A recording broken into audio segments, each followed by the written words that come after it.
let's move on to 6 harsh truths that will make you a better person. This is a widely shared article by David Wong, I believe is his name.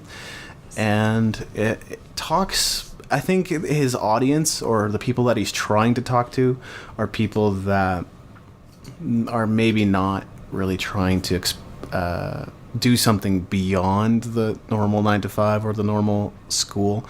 I'm not saying that there's anything wrong with that if you find yourself in that category.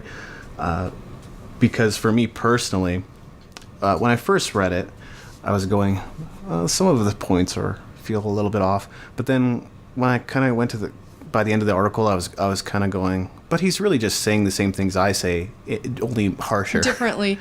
I would agree and disagree with a lot of what he's saying, and some of it's what I was saying earlier about devaluing of industries. Because he's sitting here saying, if you're lying down on the street dying, and somebody comes by and goes, I'm an engineer, I don't care.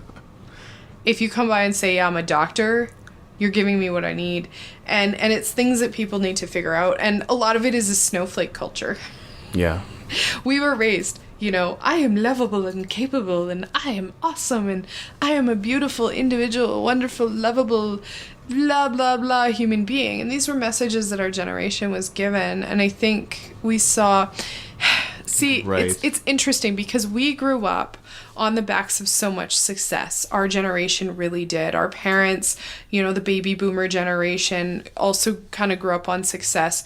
Generally fairly wealthy. And they did struggle. I mean, there were some pretty horrific things that happened in the 80s with a housing bubble. My mother worked in the mortgage industry and has told me some pretty awful stories about things that people went through, or, people are complaining at, 0.5% mortgage rates when at one point in time 18% was a good deal. You hear these things, but people worked so hard for so many generations, and I think it's a little disillusioning for a lot of people our age because they don't realize or haven't seen that work that went in generations before them. Do you know what I'm saying? Like, I like a lot of what he's saying, but at the same time, a lot of labor's been devalued. We really have a serious economic problem in North America.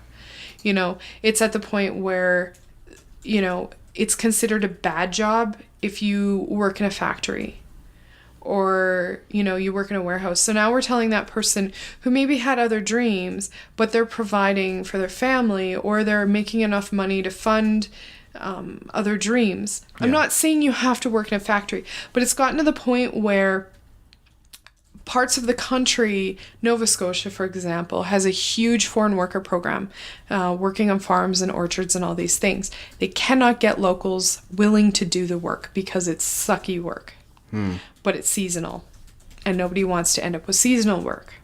Yeah. So you're talking an area with really high unemployment and not enough people willing to take the jobs. Everybody here working, because we've now said, I'm do what you love, and I'm going to be me, and I'm going to be my individual self, and life is going to be awesome.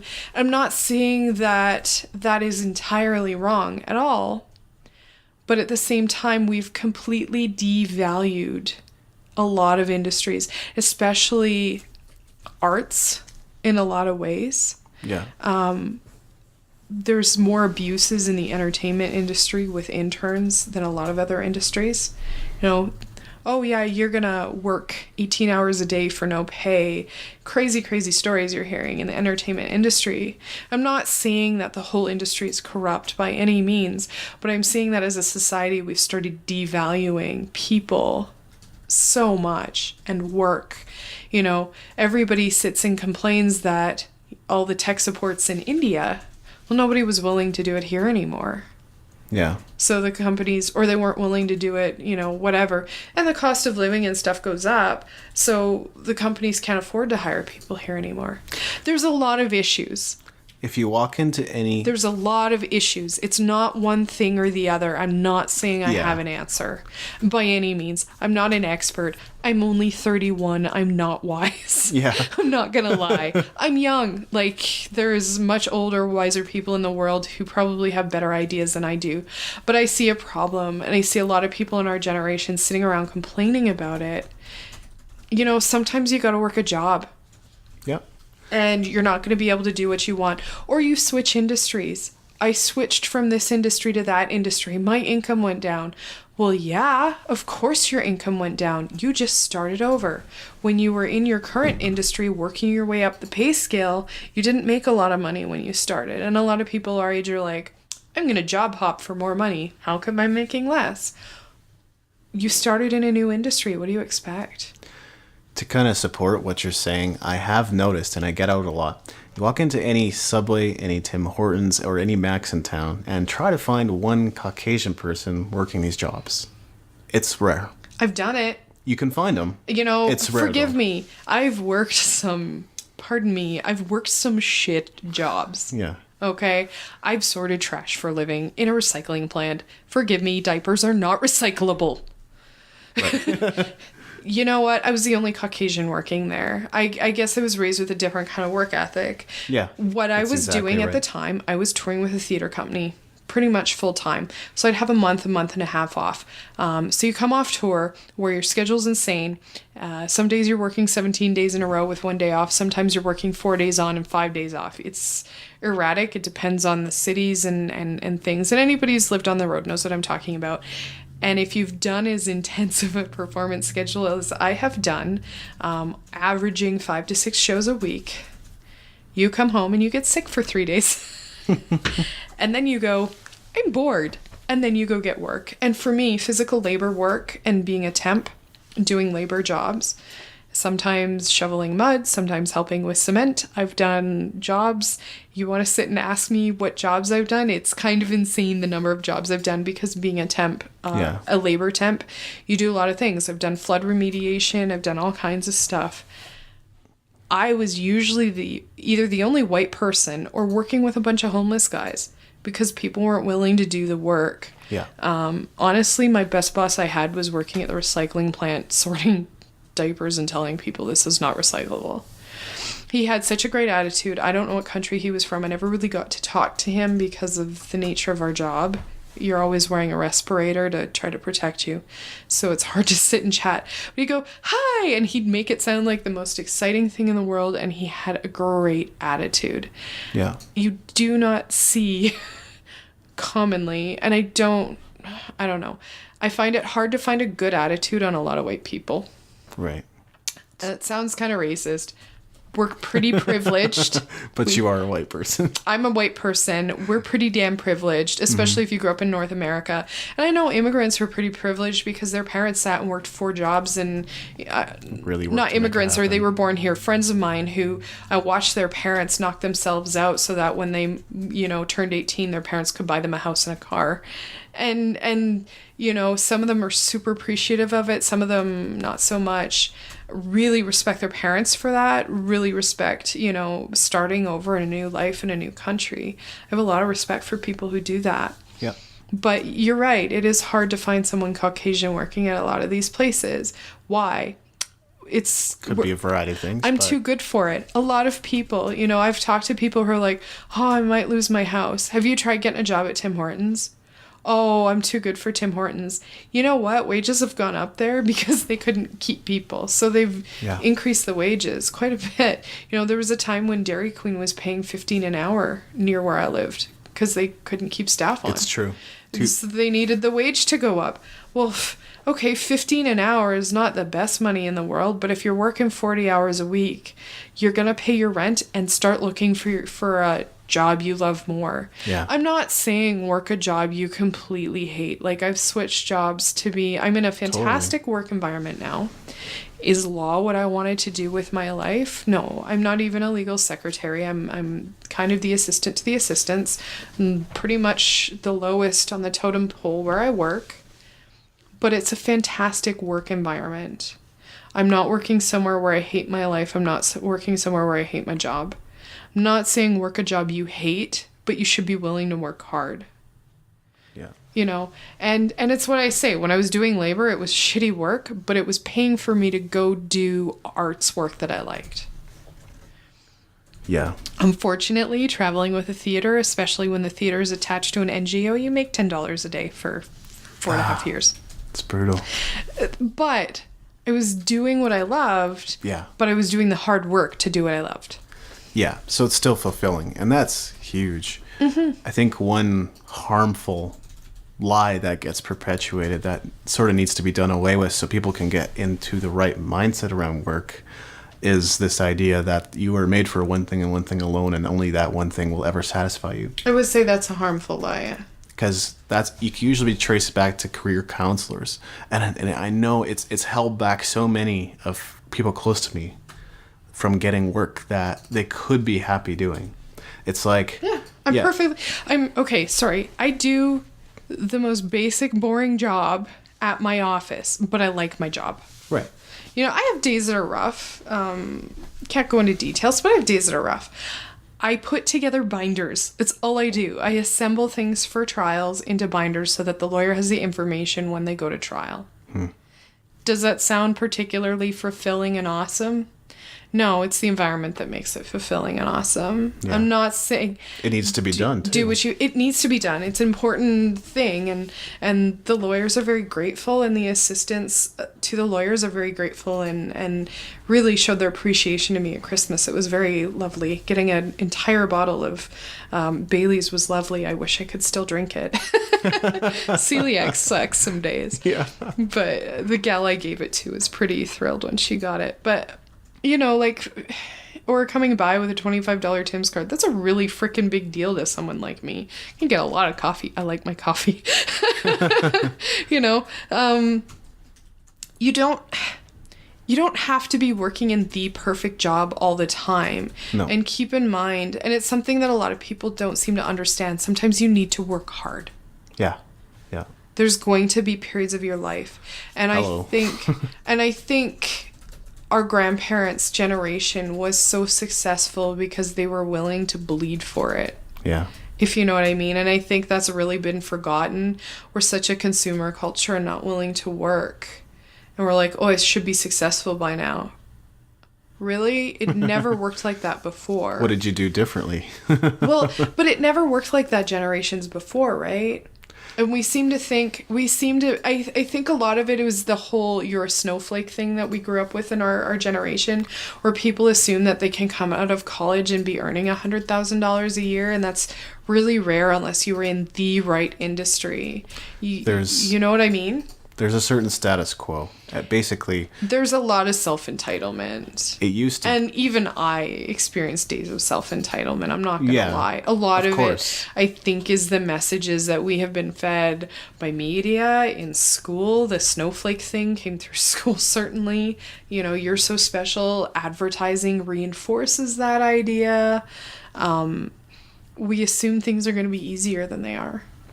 There was a point in history where if you went to school, got good grades, got a good job, and worked really hard, you could achieve a measure of success. Mm-hmm. And that was a generation, you know, many years ago in the industrial age. Or even, I would even say our parents' generation could still experience that. Yeah. But at the same time, that model is mostly dead. We have to understand that was built through some intense hardship. Right. You don't have to look far back to look at the Depression. You don't have to look far back to look at people who settled North America. Like, they had nothing when they came here. Or even during the Depression, people were living en masse on the streets. You know, people really had to work hard to build that. And we seem to assume it'll be so much easier. So we don't have to build our house from scratch anymore. No. But at the same time, you still have to build your house from scratch. You still need to put money aside. You still need to be willing to make some sacrifices that generations before were willing to make. It's interesting, and it's something you can see, I think, more on the East Coast than you can here with the way people used to build houses. Houses used to be 2 or 3 rooms. You had your kitchen, living room, your bathroom, and your bedroom. Yep. And then if you had kids, you built an addition, and that was the kids' room, where you built up in the attic. And then you had more kids, and you built onto your house. And so houses are kind of funny out east because they're actual older houses, whereas out here we've torn down everything and built over it. But you head out east, and like my parents' house has 3 outdoor doors inside because you can see where it was built on and on and on. as the family grew or money allowed. People built, and I guess because of the way money and stuff works now, it's harder to see that you have to build things up in life. You can't just expect to wake up one day and you're famous and rich and Justin Bieber. It's not going to come and attack you. And if it does come easy like that, I think you don't have the same appreciation for it, and you're likely you could to lose it end up fast too.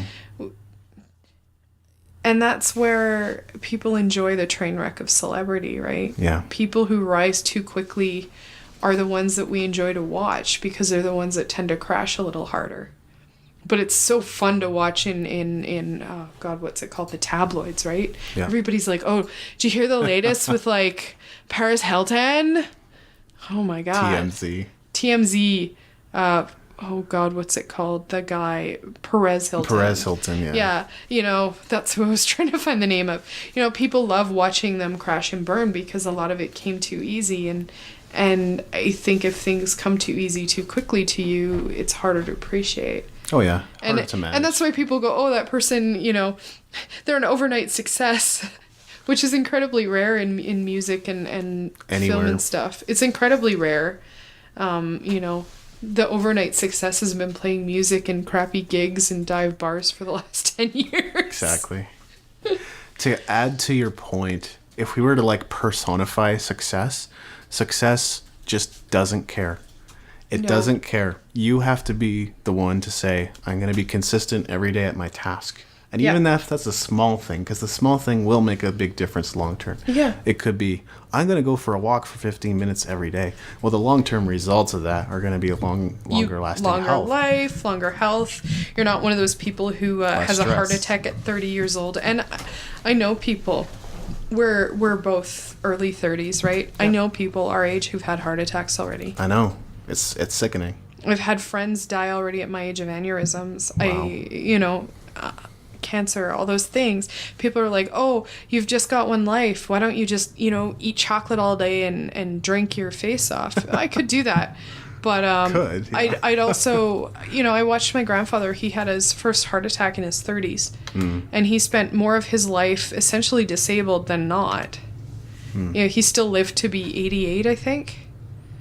And he was sick. Do you really want to spend more of your life on pills and not able to go climb mountains and play with your grandkids? I've also heard it put this way, take the green pill now or take the white pill later. So, ounce of prevention, right? Green pill meaning, let's go have some salad, Dave? Yeah. You know me and my salad. Salad, greens, healthy stuff, whatever you want to equate it to, but that's basically pretty much. Yeah, it's true, and it's the same thing with breaking the chain. Was app I wanted to talk to you about a few podcasts back, and I don't know if I actually did or not. I don't think so. There's an app called Chains, and something Jerry Seinfeld talked about called breaking the chain. Don't break the chain. I love that. Put an X on the calendar every day and make it the goal to keep the chain going. My fiance right now is getting up a half hour early every day to write. Awesome. Dude, he's writing so much and he's doing such a good job with it because he set aside the time to do it. Yeah. Don't break the chain, and there's an app for it on it's the process. I actually read another article that said it's forget goal setting, work on building processes. Because she says, if I'd set a goal to write a novel this year, I never would have done it. My process was I was going to write for this much each day. Totally. And I wrote this many articles, and I did the word count, and I've actually written 2 novels this year. And you're going, whoa. Yeah. The process is what gets you there. The process is what keeps you healthy if you want to exercise every day and eat your vegetables. The process is what gets you your novel written. The process is what made you an incredible guitar player, right? Yeah. It was you practicing every single day. It's the process that gets you to where you want to be. Look at where you want to be and then figure out what you need to do to get there. Set the process in place. Don't break the chain. There's an app, I believe it's called Chains. I didn't have Apple when I was first starting to look at it, and I'm technologically kind of not great. Okay. But it helps you make a chain for different things. Every day. And just do it every day. Yeah. That'll make a huge difference. You want to work on your relationships, call one friend a day. Right. It's the process. And think of it like Jerry Seinfeld made it a point to write one joke every day, no matter how good or how terrible it was. And that could have been 2 minutes every day for all we know. And that's what set him apart and made him successful. Yeah. If we did that for 15, 20 minutes every day, there's no telling what could happen. What about that year that you wrote a song a day? Oh, boy. Like, David, your music, intense. I look at your music before that and I look at your music after. And I think it's why I so badly want to see Back on Solid Ground done. Shipwrecked was great. It was okay album.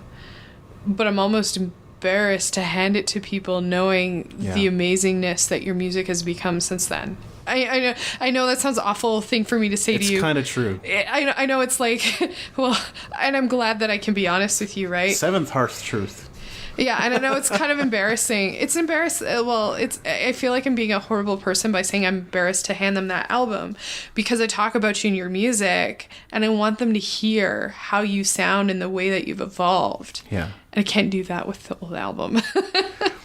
Project 365 was essentially getting every bit of rut out of me because I wrote and based songs on the same rhythmic patterns and ideas over and over and over and over again. Mm-hmm. Once I recognized that pattern, I think I was able to begin working outside of it. But once you put that process in place, like if anybody hears your music and how you sang, your voice changed, your musicianship changed, your songs changed. Yeah. It's incredible the transformation you made in that year as a musician. If people dedicated to not break the chain, you'd be an unstoppable force in the world. It's true.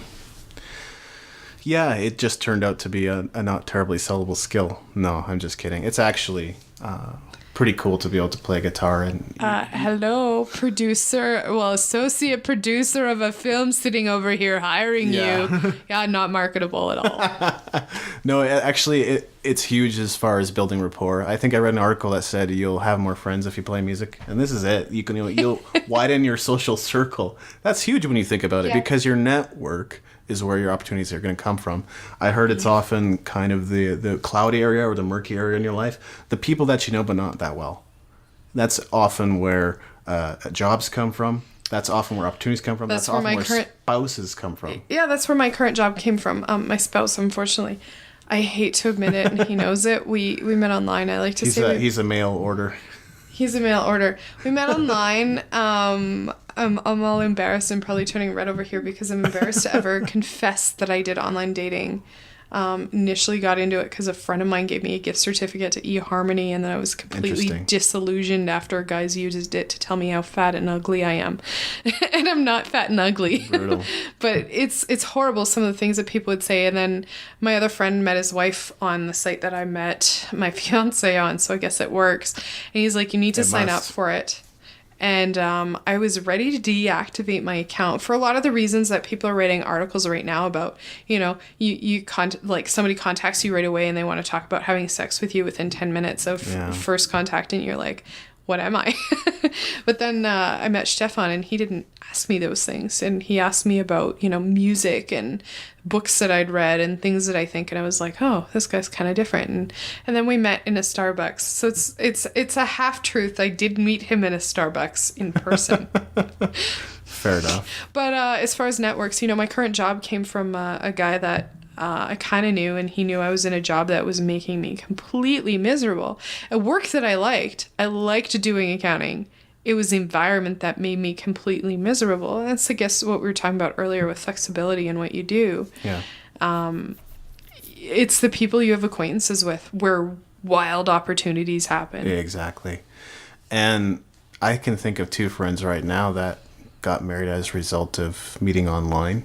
One of them, the hilarious part is it's Plenty of Fish, so you never expect to meet people on that site. I was on, and here's the thing, because the one I was on has websites dedicated to the train wrecks of human beings on it. OkCupid. There are Guys of OkCupid is a website or a Tumblr or something you should look up. Because you find some of these profiles or people, oh my gosh, the ways guys contacted me. Hi, sexy. You fail. You're done. You're cut. We're done here. Just block. 8th harsh truth. Eighth heart truth. Yeah, if you approach a woman and have nothing to say other than you're beautiful, and I don't know, I'm sure there are guys who are trying to be genuine, like, and tell me that they think I'm beautiful. Right. But I'm a normal girl. I have days that I don't look as awesome because I didn't do my hair up or whatever. And I have days that I look really awesome. Like anybody else, like guys too. So when somebody opens with "Hey beautiful" or whatever, it feels kind of shallow, and it makes me think that your next question is, when do you want to screw? Because that's the next question that a lot of guys, honestly, I challenge you. Oh no. Set yourself up on OkCupid. Somebody actually recently did on OkCupid, tried to set herself up as the most horrible woman in the world. She even wrote on her profile, "I like to get pregnant or tell people that I'm pregnant," or something like that, to try to get child support out of them when I'm not pregnant. She wrote that on her profile, and all these guys were coming out of the woodwork and asking her out and asking if she'd have sex with them. I'm not kidding. It's like, it's so frustrating. Well, the reason that I'm looking that, well, you can't really see what look I'm giving, but anyway. I can see it. The reason for that is because I've personally had, and it's totally random, like people on Google Talk or even just text, propositioning me, like, "Do you want to do something naughty?" It's like, no. First of all, I haven't even seen your photo. Second of all, I have no idea who you are. So why do you think... You're so innocent too. Want to do something naughty? Sorry, Dave. That's what they were saying. Well, I do appreciate I wouldn't say that to anybody. Well, I wouldn't say innocence, but your respectfulness right. of women. But I think one harsh truth that I would like to change in David Wong's article is you are what you do. I don't agree. I think you are what you impact. If I am what I do, then I am a binder maker. Right. And I'm not saying, you know worship what? the binder maker. He's partly right. I think possibly 70-80% of the world will wind up being nothing more than a job title. Unfortunately. It's true, right? And that's where I'm saying the do what you love movement, and I read an article on this and I fully agree with it. The do what you love movement is also helping to disillusion people, right? Because they end up in a labor job, or they end up in a job that isn't what they always dreamed of. And the do what you love movement says, well, you should do what you love, or there's no value in what you do. There is value in what you do. Yeah. What you do is getting, you work building roads. What you do is getting me to work safely. You build the sewers. Not the most glamorous job in the world, I'm sure, but you're the one who ensures that I don't die when I drink my water. Right? Like, and you got to think about that. And I kind of liked construction because you kind of have that kind of pride is you finish, working on a condo unit or something, and you're like, oh, somebody's going to live here and they're going to, enjoy their days here. And the do what you love movement, in a way, it's good because it's like I say, you shouldn't totally hate your life. If you're in a job where you just hate your life, you're in the wrong job. You may have to sacrifice at times, but yeah, not for a window of time, really. For a window of time. But, if you end up, I see people at the law firm I'm at who've made their careers there being assistants. They might have wanted to be a lawyer first, but, they had kids or something happened, right? Yeah. But they're happy and they're in an environment that makes them happy. If we're saying, oh, well, that person didn't become a lawyer, or that person didn't become an actress, they're not doing what they love, we're now devaluing their work. And I think it contributes. There's a lot of disillusionment in our generation, and I think there's a lot of contributing factors, and I think that contributes.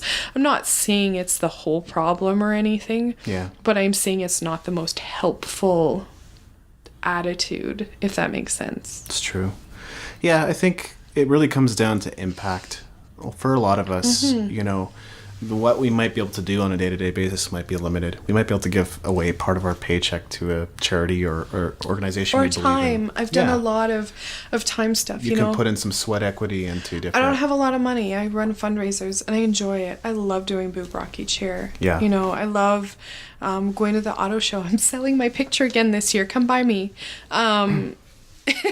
Sorry, that sounded kind of bad, but it's true. Like, I love selling my picture every year at the auto show, not because there's guys going, oh, I want to buy your picture, but because there's something really awesome of going to a charity and going, oh, here's, this many $100. You feel really good going, here's the money that's going to help you do. This year we're raising money for the town of High River.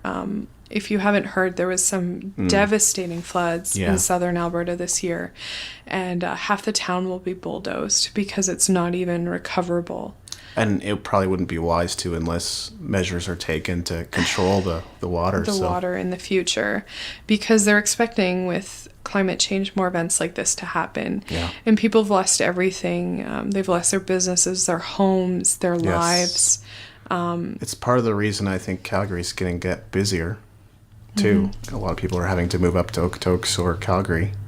Yeah, and I mean, it's too bad to see a community lost, but the money is going to that, and it's frustrating because sitting here while this was happening in the city and not being able to do much, because it's true. And there were plenty of opportunities to go out and help. And I did what I could, and a lot of people did what they could. I did go do a bit of volunteering. Didn't feel like much at the time, but it was what I could do. Unfortunately, my work was not allowing us time off to go help, so I had to work where I could. And I didn't have a lot of money to donate, so I volunteered where I could. And a lot of people did that. Yeah. And it's hard because you feel so helpless. You want to do more. You just want to go in and you wish you could just take this burden away from people, this pain. I just wish I could take that pain from people.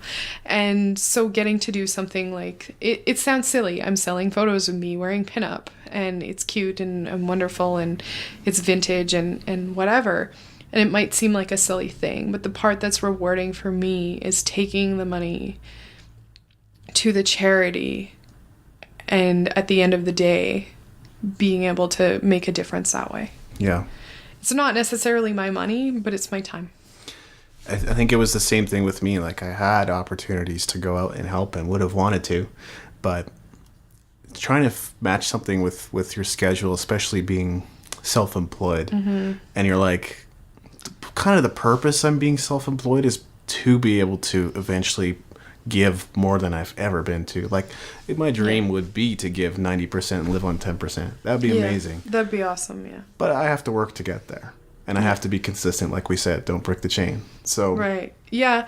It's hard, and it's really hard, and I don't have a lot of money, so I do that. Or, working a job so that I can go do musical.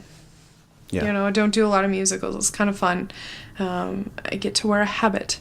I'm a nun and a maid. Well, I'm the head of the house, which is a whole other position. But it allows me, having a day job allows me to go do music with you guys when I get to go do music. Having a day job allows me to work on a film. Having a day job, So, and that's the thing, is a lot of people expect their job to be their total fulfillment. Well, you need to look a little further. Yeah, that is usually often the reality when you're first getting started. Like, I am kind of work from home, flexible, self-employed, but I didn't start there. Gosh, we had some tough years. You remember, because you were right there for a lot of it, and having to clean a church and having to go to work at jobs that didn't pay enough, and working 3 or 4 jobs on top of that. Trying to keep your friends from losing hope. Yeah. Well, and it's hard because I see my friend, and maybe, I don't know, I'm just a natural, I don't want to stereotype myself, but I'm just naturally one of those people who I see my friends suffering and I want to take it away. Right. And it's hard to watch your friends go through crap. Exactly. It's really painful. I may not be the one experiencing it, but it's painful for me to see them go through that. Yeah. I guess the end result is good because I'm in a much happier season of life. This is good. I do find the paradoxes sometimes in the sense that every higher high is met with a deeper low sometimes. Mm-hmm. But then if you can climb out of it again. Like, I had a few days this month, starting kind of New Year's Day, where I was depressed, and I was going, this is pretty unusual for me at this point. I've worked through a lot of the kind of core emotional issues that would stop me from taking action, and so I was wondering what it was, and I was looking for interpretations. So emotions are whatever we attach to them generally. It's usually telling you that something's wrong, but you don't know what that wrong is necessarily right away. Yeah. And if you're too haphazard in attaching some kind of sentiment to it, then you're in danger of interpreting it wrong. Right. It's like you could say, "Oh, I'm just having a bad day," when in reality, if it keeps going, then you're kind of off. Having more than a bad day. Yeah. So eventually, I was at a business function on Tuesday night. None of the speakers were connecting with me, and I was just kind of in one of those moods. The last speaker goes up, and it's like he's reading my mail, and I just couldn't believe it. I hate when that happens. Yeah, it's like he's talking about self-doubt. He's talking about, those are lies. You can't believe them. You have everything in you that you need. There isn't more, sort of Wizard of Oz kind of message, but it's really true. And that was kind of the beginning of interpreting it. And then a few days later, I guess just probably Thursday, Friday-ish, I came to the realization that I was doing something where I have these blogs, and some of the things that I've posted before kind of need fixing and updating. So I was going into my past and trying to fix it, was the big realization that I had.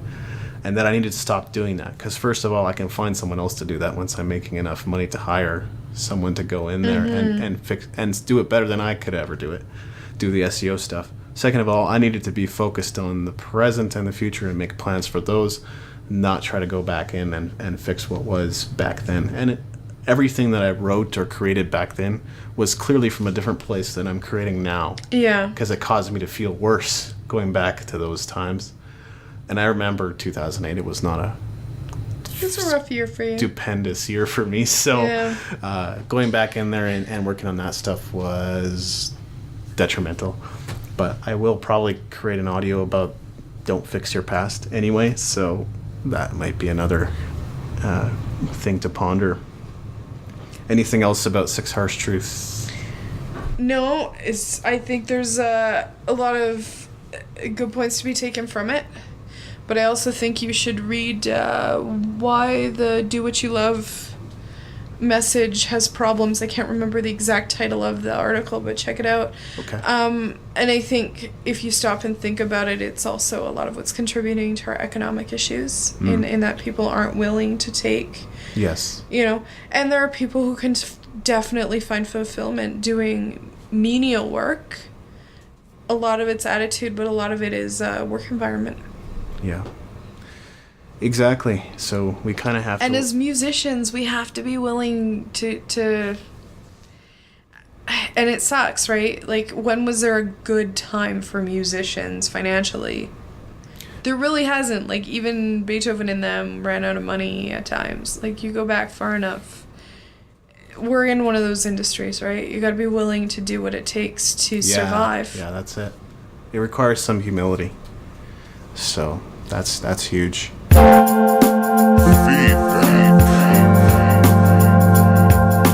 you have any questions or comments regarding this podcast, send an email to comments@daw-music.com. I wanted to give just a brief update about e-readers, because I know initially what I said was basically that why the heck would anybody want to, after a long day at the office staring at a computer screen, go home and then stare at another computer screen and read a book.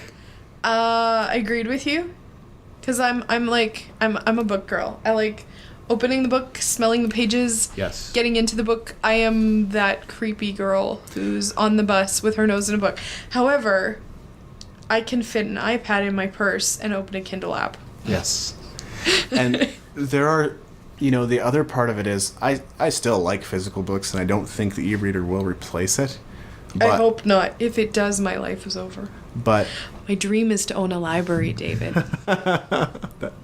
Well, everybody should have a personal library. There's going to be a lot of great value. A lot of the best ideas are in books. With a piano in the library.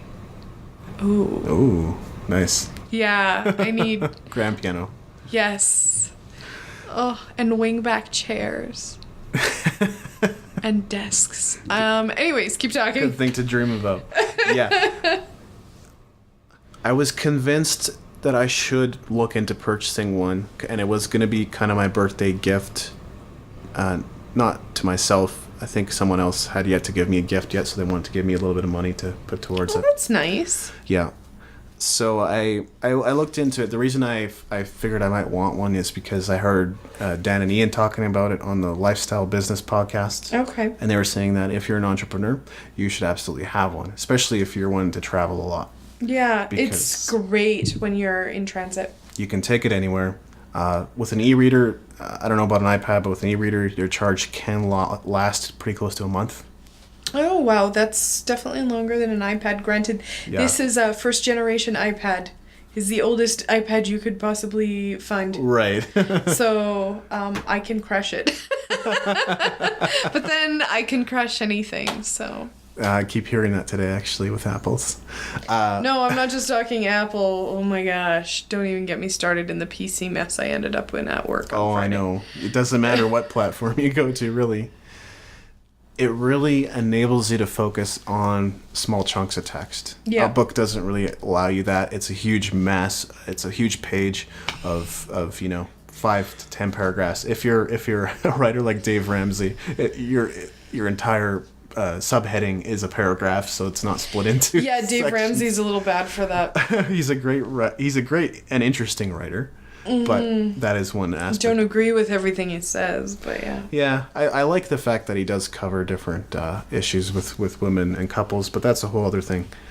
We're talking Dave Ramsey, the money guy. Yeah. Yeah, he does cover some interesting things. And it's also, the other thing I like about the e-reader is it's goal oriented, so it'll tell you at the bottom of the screen what page you're on. It'll say 0 of 102. So as you flip the page and keep going to the next one, it'll say 11 and of 100, or 30 of 70. So it feels very goal oriented, and you also never really lose your spot in which can still happen even with your best intentions. Here's the thing that does happen with I don't know if this would happen on a regular e-reader. I'm reading some books on the liver because, hey, I'm geeky like that. And if it has a link to another part of the book, and maybe I just need to talk to my man and ask him to show me, or Google that shit. Yeah. Pardon me. If I click the link, I end up in a totally different part of the book and I don't know how to get back. So I probably need to sit and Google that. Yeah. Like a smart, independent woman that I am. You may have to. And then the final thing, except for modern tablets and newer e-readers, I have the Kobo Glow, I guess. And yeah, it doesn't have all the frills that some of the newer ones do with the color and the browsing capabilities and so forth, which really kind of lends itself to one purpose, and it does that well, which is reading a book. So that's the other thing. That is the problem with having Kindle on an iPad. I love the app, but if I really want to get distracted, easily can. I can still go, oh, I'm reading about such and such about blah, blah, blah. I'm going to go wiki that. And then you're in Wikipedia, and then it links to something totally, semi-related. And then you're on a rabbit trail of Wikipedia, or you're on a rabbit trail of, being the person I am, I'm like, oh, I heard a song about that. I'm going to go Google the song and listen to it. Or I'm going to go check out the film that was written about this thing. And then you're going, this has nothing to do with the liver. Because there was a song. Yeah. And as far as the eyes go, because that is kind of what was one of my concerns, is it's actually just like looking at a book with e-reader. It's kind of a matte or flat finish, however you say it. Basically, there's no backlight unless you turn it on. So as long as you're in a well-lit room, it's exactly like reading a book. Yeah. It's not. It feels less like a, digital device and more like, a real thing or a physical object. I'm a convert. Cool. There you go. And I was the one who was kind of adamantly against it the first time we talked about it. Yeah, so. I know. I was also like, why? But I would never. And I know, unfortunately, a lot of musicians aren't necessarily in the habit of reading. I think it's probably a good habit to adopt. Why? Sorry, you're creative, right? Forgive me. Yeah. How much more material could you get? I'm not even talking, like, read a novel. I mean, information books are great too, but read a freaking novel once in a while. Yeah. It gives you so much more to write about. Because otherwise, and there's something to be said for write what you know, but there's also something interesting to be said about telling other stories too. I mean, look at David Ferguson. Yeah, John. Or it's John Ferguson. Oh my gosh. Sorry, John. Look at John Ferguson. Some of the stories he writes. Yeah. Either John Ferguson has had a much more interesting life than he lets on, or he imagines life through the characters in his songs. Yeah, yeah. You know, expand your horizons. Read about something you're interested in. Who knows? Maybe quantum physics will give you something interesting to write about in your music. Maybe it won't.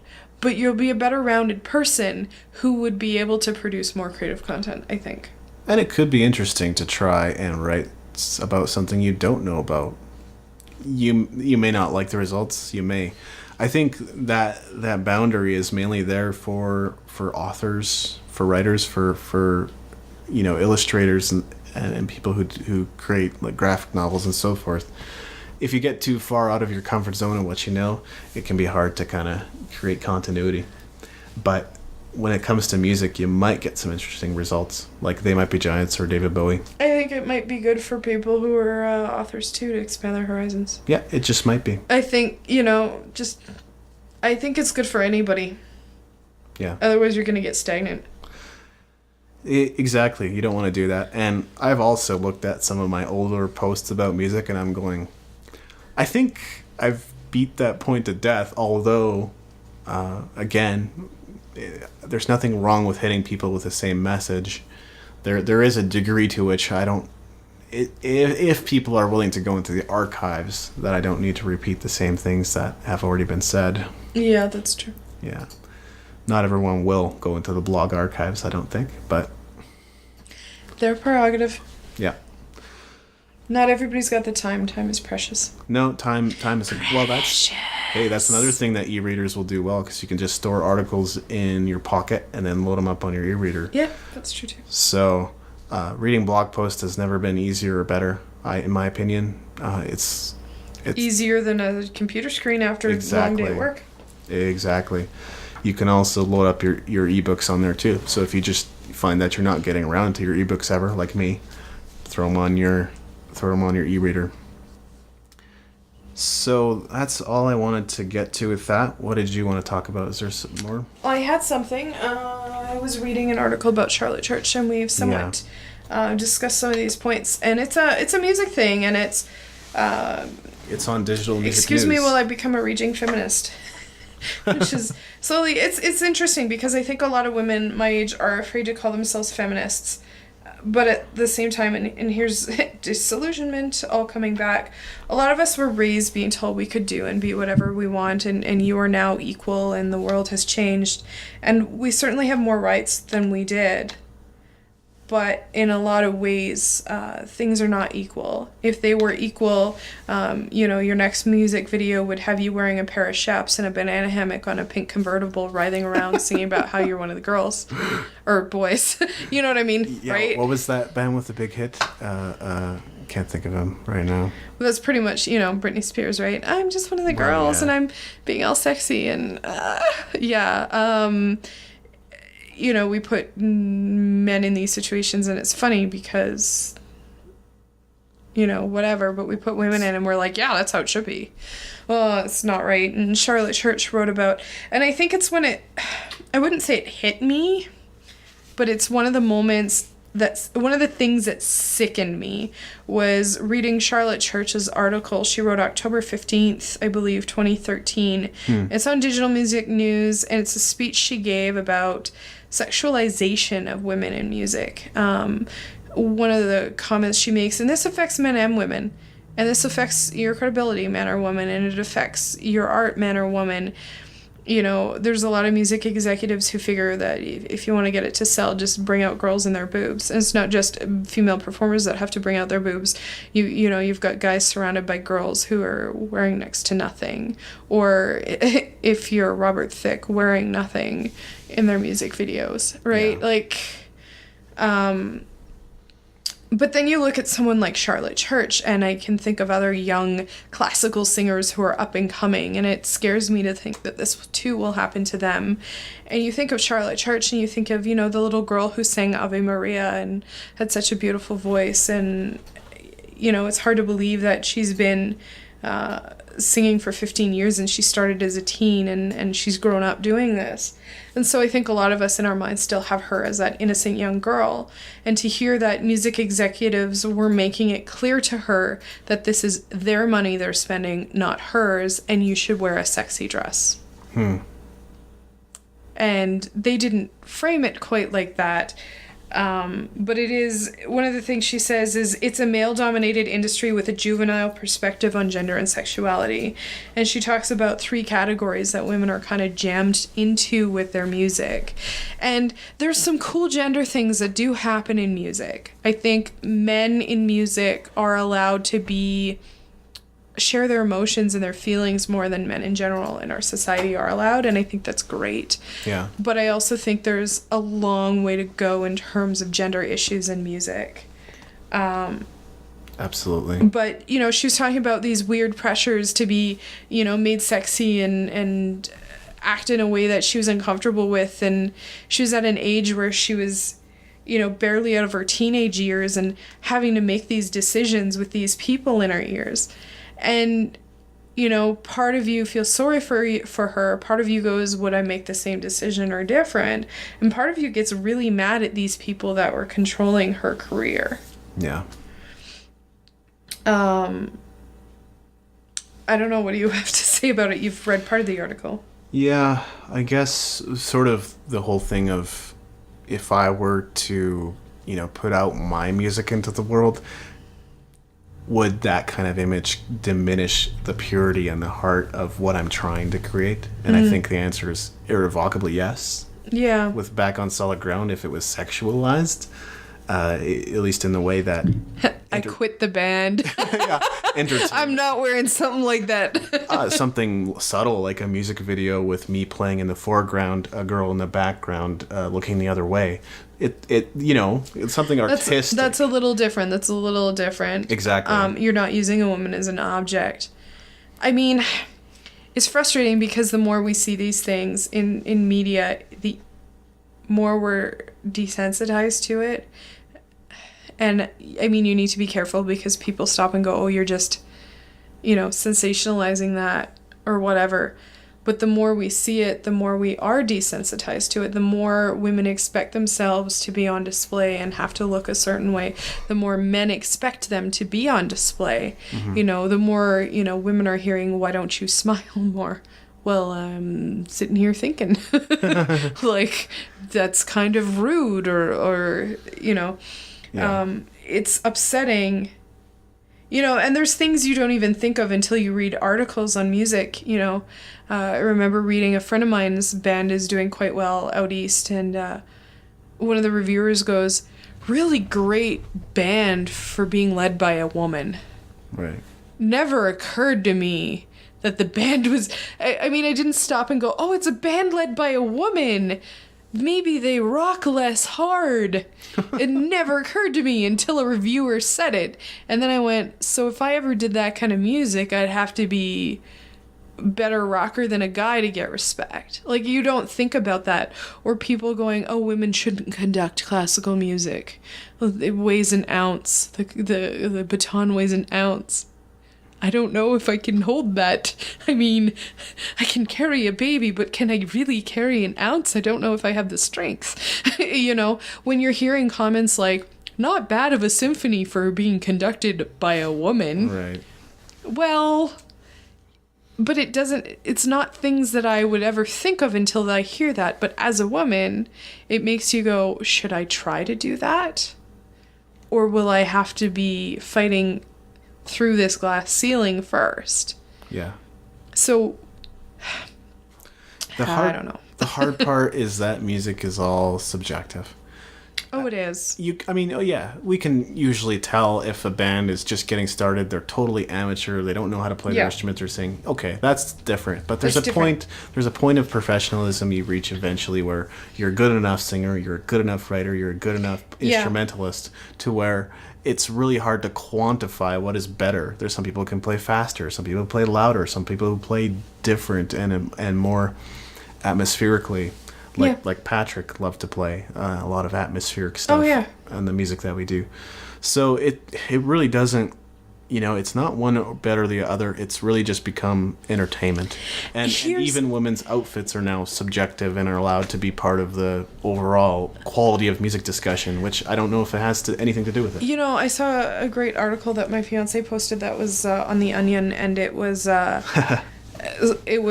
women, people at the Golden Globes forced to wear the same unisex suit down the red carpet. Huh. Because it kind of becomes about your body. Right. They don't do the head to foot thing on the men that they do on the women. I kind of find it neat when they show the men in their tuxes because they're not just talking about, somebody's boobs being out or not out or their legs being out or whatever. Like, who cares? It's how do I say what I'm thinking? Okay, so I read an article, and I read a lot. I want to say it was put out by the Gina Davis Institute, but it might not have been. And it was a female director, and it was after the whole Golden Globes. I don't know if you noticed, there was not a single writer, director, or producer. There might have been a female producer nominated, but there wasn't a single one in 3 of those categories, I think, female nominated. And she said, stop saying that there aren't women in film. There are plenty of us. Of course there are. However, we don't get nominated for things. Or big studios don't want to take a risk. And it's true. Big studios don't want to take a risk on a woman directing. Hurt Locker was like, oh my gosh, there's a woman directing a war film. Can she really do a good job? And I would say a lot of that's the same in music. Don't say there aren't women in music. There are plenty of us here. But we're not being treated like equals. Don't give lip service to these things. If you want to make a change, make the change or shut up about it. Right. Is kind of what the article said, and I gotta agree. And I'm seeing a lot of the same things in music. Should women conduct? Oh my god, the first woman ever conducted Last Night of the Proms in 2013. Scandal! Shut up. It's a musician. Did she do a good job? Yes. Did she not do a good job? Talk about that. Leave what's between her legs out of it. Right. Well, and it's sort of this whole thing, too, where I was just thinking this. It's a weird example, but let's say like a movie like The Matrix. Would it be as good if the Trinity role was played by Katie Holmes instead of Carrie-Anne Moss?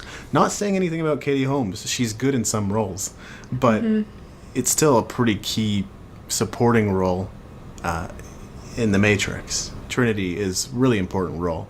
So... yeah, exactly. When you're saying that there aren't any women in movies that are relevant, I know that's like a 10, 20-year-old, 15-year-old example, but even so. It's actually, there's a really subpar standard. I can't remember what it's called. Somebody wrote a cartoon making fun of things, and it's become the new standard for women in film. And there's like these 3 really low... The bar is so low for women being equal human beings in film, yet most films don't even reach that bar.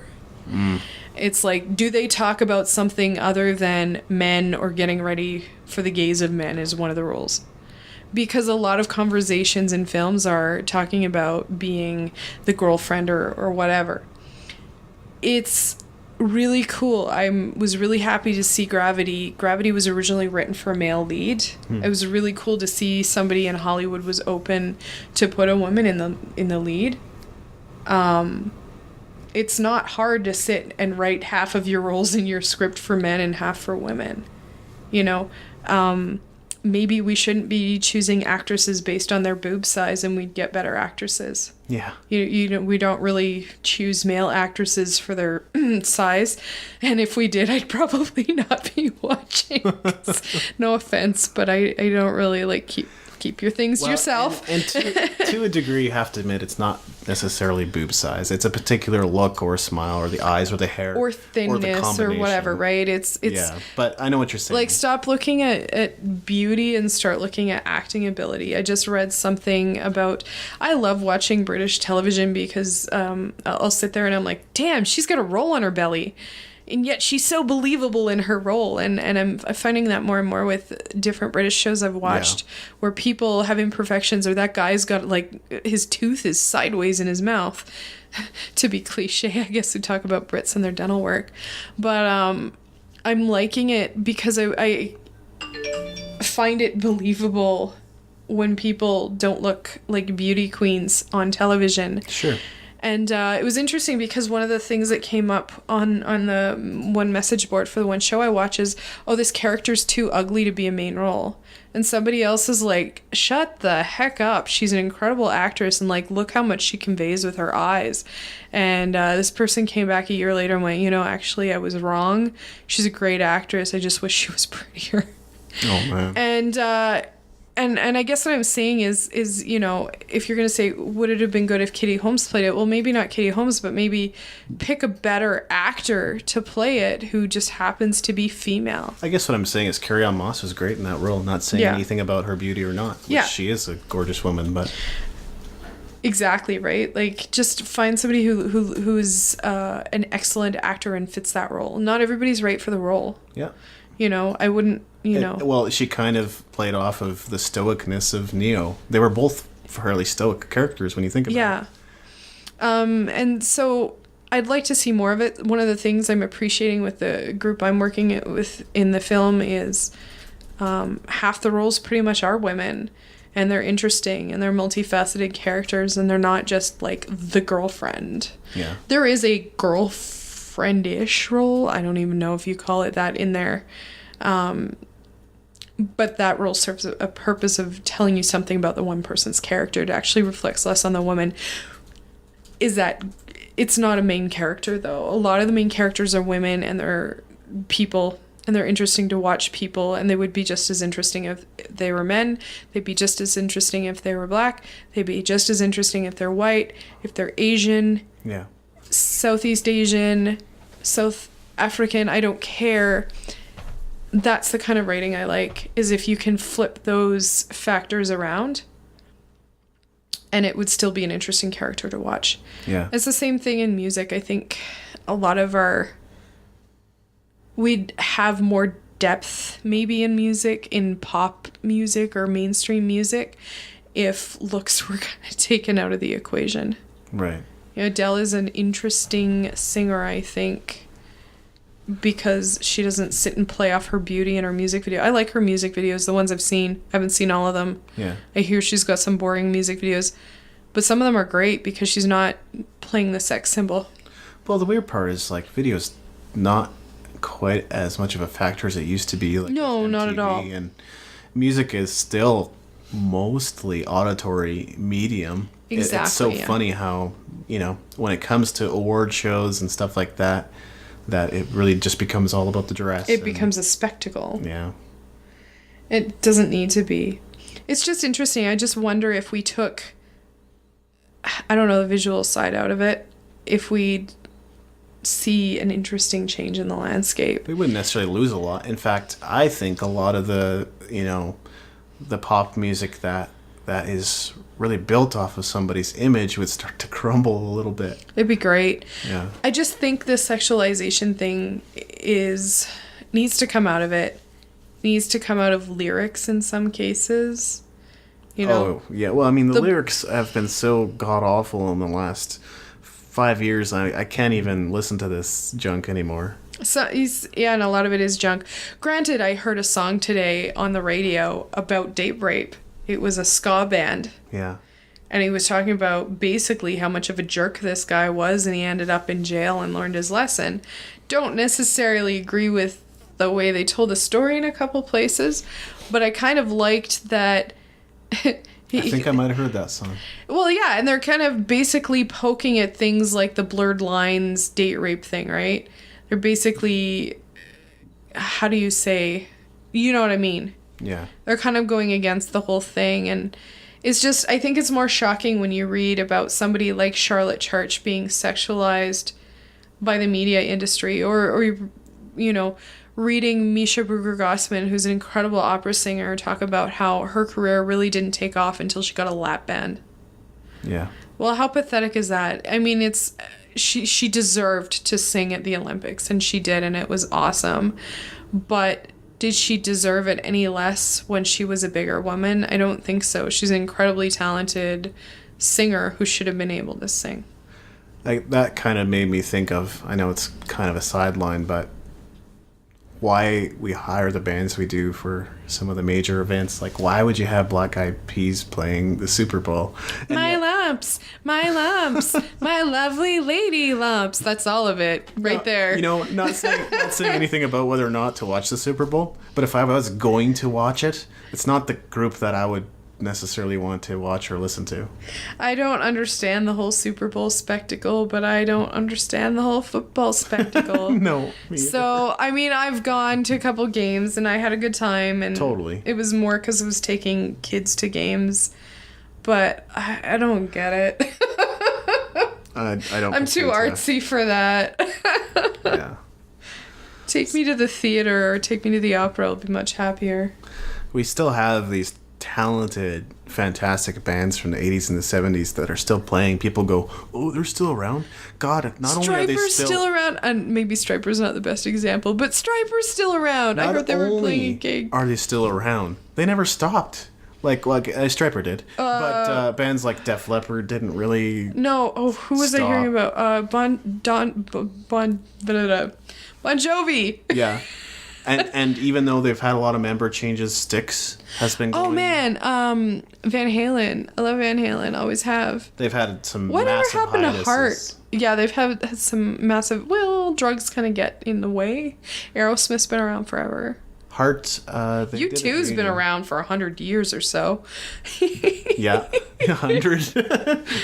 Yeah. What's Bono standing upright with at this point? They used to play jazz music, but you know. What's Bono standing upright with at this point? And the music really has evolved quite a bit, eh? It has. Yeah, some of these bands are still around, and you're just like, oh, they still got it. Some of the bands have remained very relevant, like the ones you mentioned. Aerosmith has remained very, very relevant but not all They've of these. They've changed though. Yeah. They haven't stayed the same, but they haven't changed in a bad way necessarily. No. I guess what I'm saying is not all these bands have stayed in the public eye, and they still go, and people forget. Yeah, that's true. Yeah. And I'm glad that he covers the chest hair up a little bit. Maybe that's my objectification. Sorry.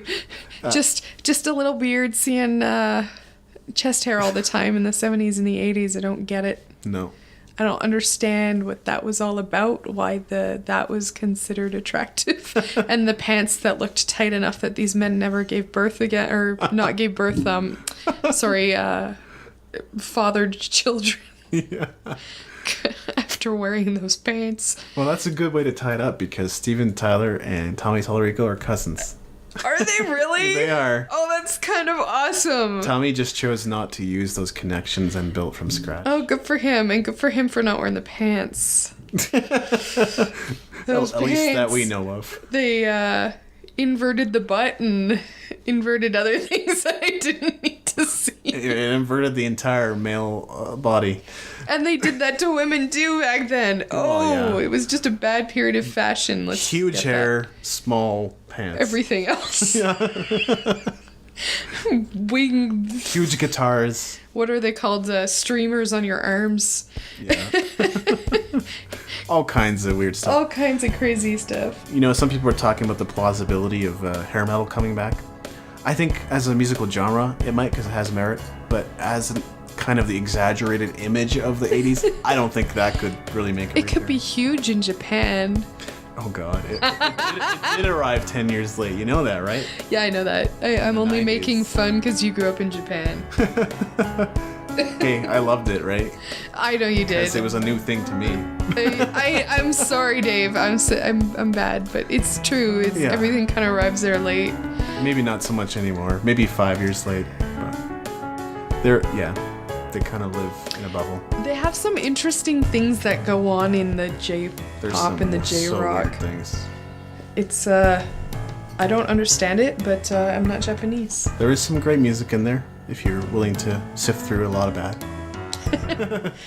I think the costumes and stuff are a bit of a shock to me, but I guess it's my North American. They used to be pretty bland, to be honest. It's probably just in recent Well, good for them for getting more theatrical then. Yeah. There was like the Japanese Kiss kind of band. They're called Seikima. And they had the hair and the makeup. Does Seikima mean anything? Or is it just a cool name? I think it's a really weird paradoxical name where there's like a purity of evil or something like that. Oh, very nice. Kind of. So awesome. Yeah. Hardcore. Hardcore.